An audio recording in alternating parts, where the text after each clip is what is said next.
আসসালামু আলাইকুম ওয়া রাহমাতুল্লাহ। প্রিয় নবী সাল্লাল্লাহু আলাইহি ওয়াসাল্লামের নাম শুনলে দুরূদ পড়া তার প্রতি ভালোবাসার নিদর্শন।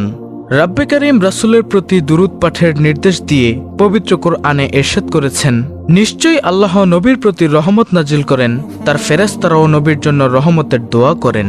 হে মুমিনরা, তোমরাও নবীর প্রতি রহমতের দোয়া করো এবং তাকে যথাযথভাবে সালাম জানাও। সূরা আহজাব আয়াত নম্বর 56। দর্শক, আজকের ভিডিওটি দুইটি পার্টে আলোচনা করব। প্রথম পার্টে আলোচনা করব দুরূদ শরীফ পাঠের ফজিলত সম্পর্কে, আর দ্বিতীয় পার্টে আলোচনা করব কোন সেই দুরূদ যে দুরূদ 21 বার পাঠ করলে আপনি শ্রেষ্ঠ ধনী হবেন, গুনাহ মাফ হবে, সম্মান বৃদ্ধি পাবে সেই সম্পর্কে। তাই আপনাদের কাছে আমার একটি অনুরোধ, ধৈর্য সহকারে ভিডিওটি শেষ পর্যন্ত দেখুন। তাহলে চলুন সর্বপ্রথমে জেনে নেই দুরূদ পাঠের ফজিলত সম্পর্কে। প্রিয় দর্শক, রাসূলের প্রতি দুরূদ পাঠের ফজিলত সম্পর্কে হাদিসে এসেছে, হযরত আবু হুরায়রা রাদিয়াল্লাহু তাআলা আনহু থেকে বর্ণিত, রাসূল সাল্লাল্লাহু আলাইহি ওয়াসাল্লাম ইরশাদ করেছেন, যে ব্যক্তি আমার প্রতি একবার দুরূদ প্রেরণ করবে, আল্লাহ তাআলা তার উপর 10 বার রহমত বর্ষণ করবেন। সহিহ মুসলিম শরীফের হাদিস। অন্য হাদিসে রাসূল সাল্লাল্লাহু আলাইহি ওয়াসাল্লাম ইরশাদ করেছেন, যে ব্যক্তি আমার প্রতি একবার দুরূদ পাঠ করে, আল্লাহ তাআলা তার প্রতি 10 বার রহমত বর্ষণ করেন, তার 10টি পাপ ক্ষমা করা হয় এবং তার জন্য মর্যাদার 10টি স্তর বৃদ্ধি করে দেওয়া হয়। সুবহানাল্লাহ। রাসূলের প্রতি দুরূদ পাঠকারী ব্যক্তি কিয়ামতের দিন রাসূলের কাছে থাকবে। এ সম্পর্কে হযরত আব্দুল্লাহ ইবনে মাসউদ রাদিয়াল্লাহু আনহু থেকে বর্ণিত হয়েছে, তিনি বলেন, রাসূল সাল্লাল্লাহু আলাইহি ওয়াসাল্লাম ইরশাদ করেছেন, কিয়ামত দিবসের লোকদের মধ্যে ওই ব্যক্তি আমার অধিক নিকটতম হবে যে ব্যক্তি তাদের মধ্যে আমার প্রতি বেশি বেশি দুরূদ পাঠ করবে। তিরমিজি শরীফের হাদিস। প্রিয় দর্শক, রাসূলের কোনো উম্মত যদি রাসূল সাল্লাল্লাহু আলাইহি ওয়াসাল্লামের প্রতি দুরূদ পাঠ করে, তাহলে তা ফেরেশতারা রাসূলের কাছে পৌঁছে দেয়।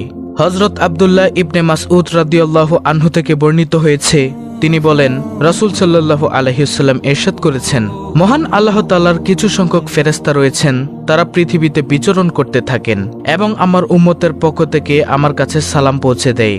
নাসাঈ শরীফের হাদিস।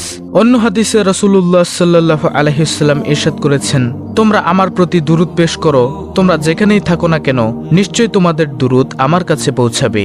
নাসাঈ শরীফের হাদিস। সুপ্রিয় দর্শক, কারো সম্মুখে রাসূলের নাম উচ্চারিত হলে তার উচিত হবে রাসূলের প্রতি দুরূদ পাঠ করা।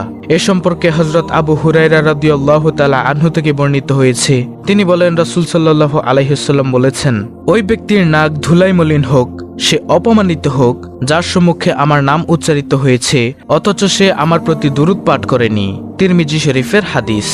হযরত আলী রাদিয়াল্লাহু তাআলা আনহু থেকে বর্ণিত হয়েছে, তিনি বলেন, রাসূল সাল্লাল্লাহু আলাইহি ওয়াসাল্লাম বলেছেন, ওই ব্যক্তি বড় কৃপণ যার সম্মুখে আমার নাম উচ্চারণ করা হয় অথচ সে আমার প্রতি দুরূদ পাঠ করে না।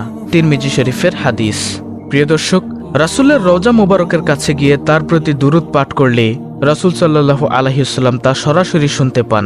এ সম্পর্কে হযরত আবু হুরায়রা রাদিয়াল্লাহু তাআলা আনহু থেকে বর্ণিত হয়েছে, তিনি বলেন, রাসূল সাল্লাল্লাহু আলাইহি ওয়াসাল্লাম বলেছেন, যে ব্যক্তি আমার কবরের কাছে এসে আমার প্রতি দুরূদ পাঠ করে, আমি তা সরাসরি শুনতে পাই, আর যে ব্যক্তি দূর থেকে আমার প্রতি দুরূদ পাঠ করে তা আমার কাছে পৌঁছে দেওয়া হয়। শুআবুল ঈমান।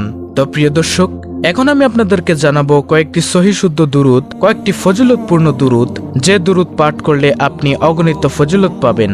ফজিলতপূর্ণ কয়েকটি দুরূদের মধ্যে শ্রেষ্ঠ দুরূদটি হলো দুরূদে ইব্রাহিম, যেটা আমরা নামাজের মধ্যে পড়ে থাকি।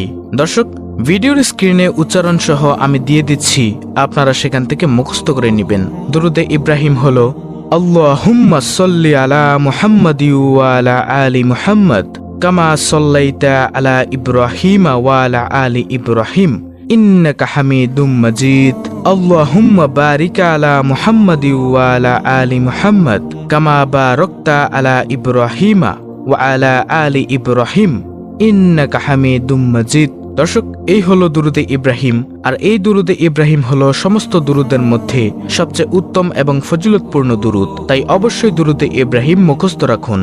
দর্শক, মনোযোগ দিয়ে শুনুন। দুরূদে ইব্রাহিমের অর্থ হলো, হে আল্লাহ, তুমি মুহাম্মদ সাল্লাল্লাহু আলাইহি ওয়াসাল্লাম ও তার বংশধরের প্রতি রহমত নাজিল করো, যেমন রহমত নাজিল করেছিলে ইব্রাহিম আলাইহিস সালাম ও তার বংশধরের প্রতি। নিশ্চয় তুমি প্রশংসনীয় ও মর্যাদাবান। হে আল্লাহ, তুমি মুহাম্মদ সাল্লাল্লাহু আলাইহি ওয়াসাল্লাম ও তার বংশধরের প্রতি বরকত নাজিল করো, যেমন বরকত নাজিল করেছিলে ইব্রাহিম আলাইহিসসালাম ও তার বংশধরের প্রতি। নিশ্চয়ই তুমি প্রশংসনীয় ও মর্যাদাবান। সহিহ বুখারী হাদিস নম্বর 2970।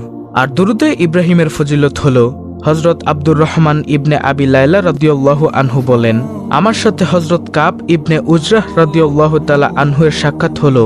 তিনি বললেন, আমি কি তোমাকে এমন একটি হাদিয়া দিব যা আমি রাসূল সাল্লাল্লাহু আলাইহি ওয়াসাল্লাম থেকে শুনেছি? আমি বললাম, হ্যাঁ, আমাকে সেই হাদিয়া দিন। তখন তিনি বললেন, আমরা রাসূল সাল্লাল্লাহু আলাইহি ওয়াসাল্লামকে জিজ্ঞাসা করেছি যে, হে আল্লাহর রাসূল সাল্লাল্লাহু আলাইহি ওয়াসাল্লাম, আপনার প্রতি সালাম প্রেরণ করার বিষয়টি তো আল্লাহ তাআলা আমাদেরকে শিখিয়েছেন, কিন্তু আমরা আপনার ও আপনার পরিবারবর্গের উপর দুরূদ কিভাবে পাঠ করব? উত্তরে তিনি বলেন, দুরুদে ইব্রাহিম পাঠ করো।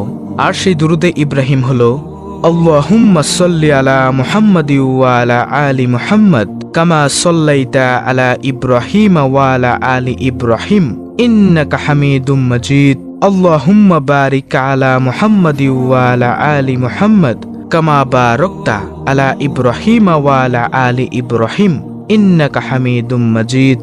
এটি হলো দুরুদে ইব্রাহিম। প্রিয় দর্শক, এখন আমি আপনাদেরকে জানাবো মাগফিরাতের দুরুদ সম্পর্কে। আর মাগফিরাতের সেই দুরুদ শরীফটি হলো, আল্লাহুম্মা সাল্লি আলা সাইয়্যিদিনা ওয়া মাওলানা মুহাম্মাদি ওয়া আলা আলিহি ওয়া সাল্লিম। প্রিয় দর্শক, এই দুরুদটি হলো মাগফিরাতের দুরুদ। দুরুদটি আমি আবার বলছি, খুবই ফজিলতপূর্ণ একটি দুরুদ। আল্লাহুম্মা সাল্লি আলা সাইয়্যিদিনা ওয়া মাওলানা মুহাম্মাদি ওয়া আলা আলিহি ওয়া সাল্লিম।